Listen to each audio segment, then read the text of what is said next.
Hey guys, and welcome to a new video on how to do. Today I will show you how to change your Instagram password. For this, you go to your profile page, like here, and then on the upper right corner, you click on the three stripes. Then you go to settings and privacy, and here in the search bar, you could just type in password. Then you can already see the button change password. Just click it until you get here. Here you can see your accounts.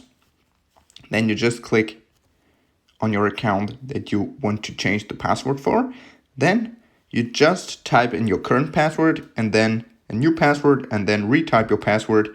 Then click on change password and that's how you change it. Okay, that was a little hack on how to change your Instagram password.